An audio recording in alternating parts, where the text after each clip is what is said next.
Let's be completely honest with ourselves for a second. Everyone secretly hates their smart TV operating system. When you first buy a TV, it feels great. But fast forward a few months, and suddenly the menus are crawling. The home screen is absolutely stuffed with unskippable ads. The layout is confusing, and the whole thing just gets slower and slower with every single software update. You press a button on your remote, and you have to wait 3 business days just for Netflix to open. It is a frustrating experience. But recently, I discovered something even worse. I stumbled upon a hidden secret about smart TVs that completely blew my mind. I realized that my expensive smart TV was literally incapable of playing my movies at their full, original quality. Yes, you heard that right. Your expensive, beautiful 4K television is actively downgrading your video quality, and there is absolutely nothing you can do about it using the built-in software. The short answer for why this happens comes down to file formats and processing power. But we will dive into the crazy details in just a moment. The main takeaway here is that even if you're a massive movie nerd like me, hosting massive, uncompressed Blu-ray rips on a local Plex server, your smart TV is still ruining the picture. It reduces the quality in so many hidden ways. The only real solution to this massive problem is to buy a dedicated streaming box and completely ditch your smart TV's built-in brain. These little standalone boxes do not just make your menus faster. They are actually capable of fixing the hidden video quality problem. Tech nerds have been saying this for years, but I'm not the type of person to just take someone's word for it. I wanted to test this out with my own 2 hands. I needed to know if buying a streaming box is actually worth the money, or if it is just a giant waste of time. But immediately, you run into a huge problem. Which box do you actually buy? There are dozens of them on the market.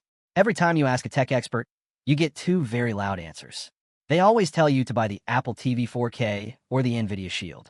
The problem is that the Apple TV costs around $130 and the NVIDIA Shield costs a whopping $200. For that kind of money, you could literally just go buy a second, smaller TV. I refuse to believe that you have to spend $200 just to make Netflix load faster. I want to find out exactly how cheap you can go before these boxes lose their magic. Can a budget device save your TV? Or will it leave you right back at square one with slow menus and terrible video quality? So I did a massive amount of digging. I ended up buying 3 very different streaming devices to test out. First, I grabbed a budget 4K streaming box from a brand called On. Next, I bought an ultra-budget streaming stick from Roku. Finally, I went on eBay and bought a used, first-generation Apple TV 4K for about $70. I really wanted the dirt-cheap Roku stick to win this battle. It only costs $16. If it worked perfectly, my life would be so easy. I could just tell everyone to buy a $16 stick and call it a day. But to find out the truth, we need to test these devices across a few very specific categories. We need to look at responsiveness, the user interface, and most importantly, the actual video quality. Let's start with responsiveness. There is nothing more important than speed. If a brand new streaming box is laggy, it defeats the entire purpose of buying it. It should not come as a surprise to anyone that the Apple TV absolutely destroyed this category. Even though I bought an older, first-generation model, it still packs 3 gigabytes of RAM and a very powerful processor. This raw power is exactly why dedicated boxes are better than smart TVs. The tiny computer chip inside your smart TV is incredibly weak. It is barely strong enough to turn the screen on. But the Apple TV breezes through menus like butter. Apps load instantly. It feels incredibly seamless. It also supports something called CEC. This is a magic feature that lets you use your normal TV remote to control the Apple TV. You do not have to juggle 2 different remotes. You just turn on your TV, and the Apple TV wakes up instantly. But what about the Unbox? It costs half the price of the Apple TV. It is definitely a weaker machine. It has 1 less gigabyte of RAM. But honestly, compared to a built-in Smart TV, it feels like lightning. The snappiness makes a massive difference. You're no longer waiting 15 seconds for an episode to buffer. The Unbox also has full CEC support, meaning you can use your normal remote just like the Apple TV. In daily use, it is actually hard to tell the speed difference between the On and the Apple TV. But then, we have the $16 Roku stick. Let me paint a picture for you. The Unbox has 2 gigabytes of RAM. The Roku stick has 250 megabytes. That is practically nothing. The responsiveness is terrible. It is slightly better than an old smart TV, but not by much. Worse yet, the CEC feature simply refused to work. I had to turn on the TV with 1 remote, switch the input, and then pick up the Roku remote just to scroll around. That alone is a complete deal breaker for me. The Roku fails the speed test completely. Next, we have to talk about the user interface and the ads. A fast box is useless if the screen is cluttered with garbage. The Roku interface is actually very simple and easy to understand. You know exactly where your apps are, but the ad situation is an absolute nightmare. There are ads everywhere, and you cannot turn them all off. It feels just as spammy as a standard smart TV. The on-box is a very interesting case. Out of the box, it runs on Android TV. The default setup is confusing, and it is packed with just as many ads as the Roku. But here is the secret weapon of Android TV. It is an open system. You can go into the App Store and download a free, third-party launcher called Project Ivy. In less than 2 minutes, you can completely replace the operating system. You can delete all the ads. You can make the menus look beautiful.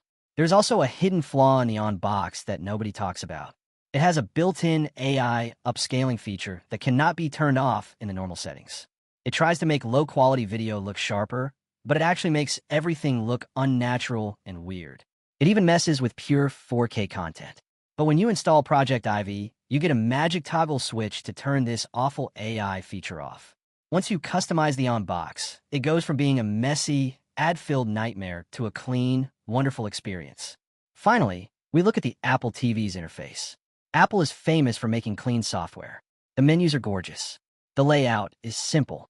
Best of all, you can disable all the tracking and data collection. The ads are extremely minimal. And if you do not like seeing a recommended show, you could just move the app off your home row. Apple easily wins this category right out of the box. Now we reach the most important part of this whole experiment. Video quality. Why did I say your smart TV is incapable of showing true quality? Well, not all video files are created equal. Videos come in different file types and codecs. Think of a codec as a language. Your device needs to speak that exact language to play the video properly. Smart TVs only speak the most basic languages, like standard MP4. But if you try to watch a high-quality 4K movie with complex audio or special subtitles, your TV gets confused. It does not know how to read it. So, your TV has to ask the server to translate the file on the fly. This translation process is called transcoding. Transcoding completely destroys your video quality. It takes a perfectly crisp, highly detailed 4K movie and compresses it down until it looks like a blurry YouTube video from 10 years ago. Your smart TV literally does not have the brain power to read high-quality files. But streaming boxes do. The question is, how many languages do they actually speak? The Roku stick performed exactly like a smart TV. It failed to read complex audio, it failed to read special subtitles, and it forced my server to transcode the video. The picture quality was ruined. The Roku is completely useless for high-end movie watching. But the on-box was a massive surprise. It successfully read almost every complex codec I threw at it. It played heavy, uncompressed videos without breaking a sweat. It even supports the newest HDR formats. For a budget box, the visual quality is mind-blowing. Lastly, we put the used Apple TV to the test. Remember, this is an older, first-generation model. We threw every massive movie file, crazy subtitle format, and weird audio codec at it. It handled every single one flawlessly. There was absolutely no transcoding. There was no compression. I was getting the absolute, a maximum visual quality possible. Apple really built an incredible machine. However, because this is an older model, it does lack one specific thing called AV1 support. This means you will not get HDR colors when watching YouTube videos. If you watch a lot of YouTube and want perfect colors, you might need a newer Apple TV.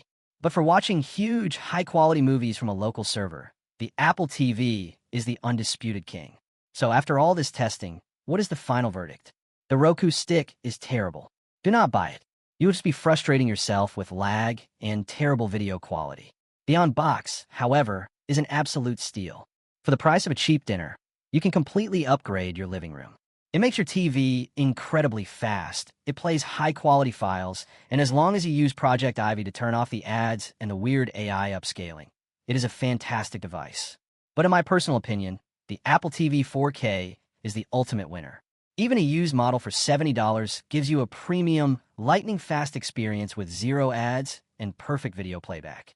If you're already spending hundreds of dollars on a nice television, spending an extra $70 to actually unlock its true potential is a no-brainer.